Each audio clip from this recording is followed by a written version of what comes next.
Hey, it's Dr. Darren Schmidt at the Nutritional Healing Center of Ann Arbor. These are a bunch of pictures showing you mold. So, for the rest of your life, you have to look out for mold where you live and work and deal with it. And the bottom line is 70% of buildings in the United States have an amount of mold that can negatively affect the inhabitants in that building. That was research done by Stanford. And so this is black mold. It could be Aspergillus niger or it could be Stachybotrys. They're both very deadly.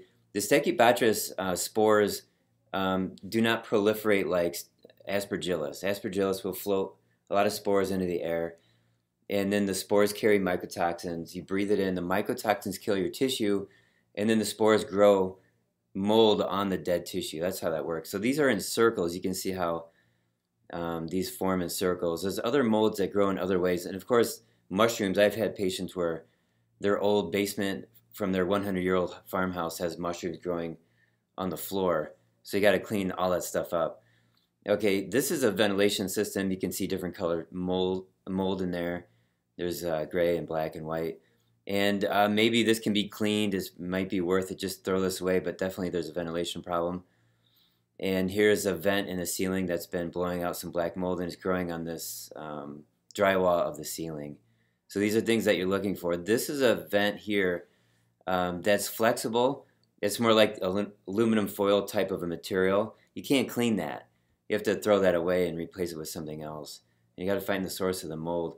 Here's an attic. So an attic can get moldy, or any place in the house can get moldy because of lack of ventilation, moisture, and then you get mold. So it's not just killing the mold. You got to fix the cause of it. There's going to be mold everywhere. And it's a battle between you and mold. And mold always wins. So when you're dead, your body gets eaten up by mold, and your body gets returned to the soil.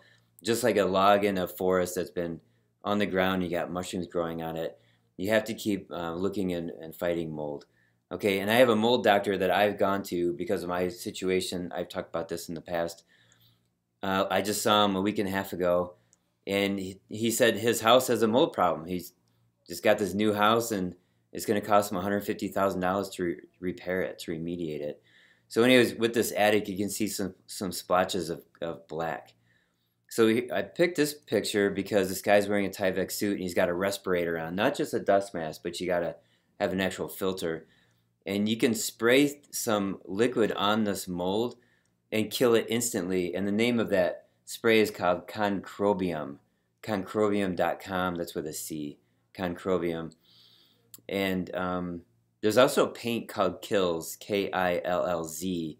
So if you have a basement and you're painting the block of the exterior wall on the inside, you want to use Kills because it'll prevent mold from growing if it's damp down there. Now this house right here, it's obviously like in really bad shape. Maybe there's a flood, maybe it's just abandoned, but this house might be better off destroyed and replaced, the whole house. All right, so using Concrobium, you can see the after treatment versus the before treatment. So it's pretty fast, it works really well. Then fix the ventilation and the moisture. Here's a mattress. You can see some shades of black here. And maybe that's your mattress. If your mattress is 20 years old or you're in a shady hotel, look for mold there. I've been in places that smelled musty, and it's not good. Here's mold on a mattress topper, and between the topper and the mattress. So there's a lack of ventilation. Here's people from the movie Alien, and they're pulling away the wallpaper, and you can see mold there. So sometimes you got to uncover things by pulling away wallpaper or breaking open some tile. Here's a houseplant. There's mold on the houseplant. And then here's the soil, too. There's mold there. So you can Google how to get rid of mold on houseplant soil or something like that. So that could be a source. And then in the kitchen, look out for mold, food that's too old and it's drying up and it's getting moldy and stuff. And then throw that away. Keep your eye out for this kind of stuff. Okay, this is a big mold remediation project in looks like a commercial building. And you can see the plastic from ceiling to floor. And they're creating this space, and then these blue devices, those are vacuums with a filter. So they're filtering out mold spores, and then they blow the air out of the building. So now it's a negative vacuum space. So the air is coming into that space and out the window, as opposed to from that space into the other parts of the building. So this is the proper way to do it. And then it looks like the ceiling's in really bad shape. So then you get guys with Tyvek suits and respirators to break into that and remediate that. So I can't see if these guys have respirators. I think they do.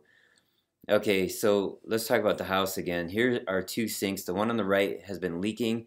So you have some mold here on the right, but not on the left. So you got to tear this up and look underneath and see if there's mold below that too. Here's a place where a cabinet was removed, and I think this was a bathroom sink. Here's the plumbing right here. And if you were to open up the doors and look underneath the sink, you wouldn't find any mold, maybe, but here it is. It's behind the cabinet up against the wall, and this is a lot right here. The rest of the wall looks in pretty good shape, so it's kind of tricky to find this sometimes. And I have a patient, he's 80 or 81 years old. He's been remodeling homes his career, and I asked him a bunch of questions about this. He said 70% of the homes that he sees have mold, and it's usually in the kitchen or the bathroom. It's behind the cabinets, and it's usually black. Sometimes it's gray, sometimes it's green. Okay, so there's a lot of homes that have mold. Now this place may have had a flood. You can see like the water line would be right here. So this is a professional job to clean this up and pull this away, and so you're safe. Now here's a place that I wouldn't say had a flood, but look, the ventilation's bad. Here's mold down here and potentially mold right here. Now you can assume, okay, there were cabinets here and they removed those, but you can assume there's mold behind this and behind this and behind this, all up against the drywall. So otherwise, you know, the kitchen looks like it's safe, you know, and clean, but once you get behind there, it's not good anymore. Okay, this next picture shows a slow leak from this plumbing, just slowly forming this over time, that black mold right there. Okay, the next picture is a bathroom tile that's been broken off. So the tile on the left looks like it's in good shape. It kind of looks modern. So they broke through that, and they broke through this green stuff, and behind that green stuff there's black. So black mold hiding. This is a shower head. So you turn the shower head, the faucet off, you're done with the shower. The water just sits there in the shower head and it pools, and over time it forms black mold. You got to clean that up. You got to keep your eye out for that kind of stuff. I got a patient who's got black mold that drips from his faucets in 3 faucets in 1 bathroom. So it's in the plumbing, deep in the plumbing. Here's an air capture test. So if you can't see the mold, you can't even smell it, the spores, you can capture the air and then send it to a lab and they'll measure it. So this can be done professionally, or you can buy a kit like this at Home Depot or something and send the results in to a lab. Here's a swab of mold, and you put that on a petri dish, and here's the growth of 4 different molds.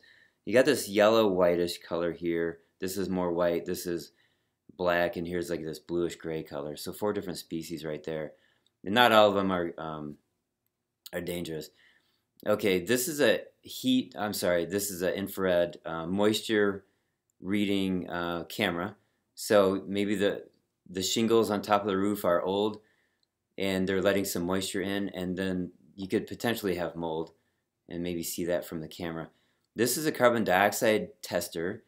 Professionals have this, and maybe you can buy it online. I didn't look, but if you have high amounts of carbon dioxide in a room or in a house, that's another indication that your ventilation is bad, and you got to get fresh air in, fresh oxygen, but maybe you have mold.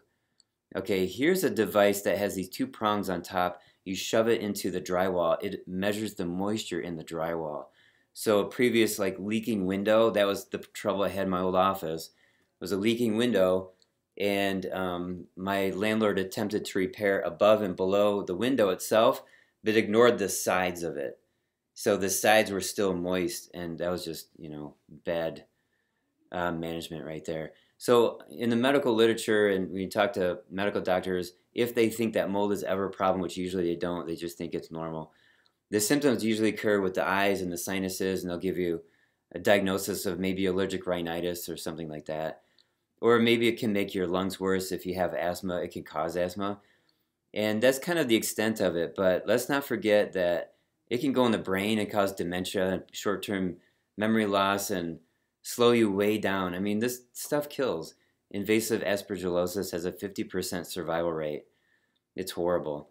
This is the intestines. If you're eating it. If it's in the air, you're breathing it into your lungs, and you're chewing it as you're talking. You're swallowing it down into your stomach.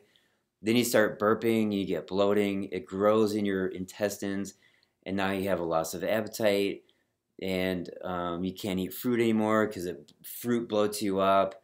So yeah, all kinds of symptoms. One of the symptoms I had was sensitive teeth and bleeding gums from black mold. I had that for almost a year, and I was like trying to figure out like what's going on. And once I solved that issue, then that went away too.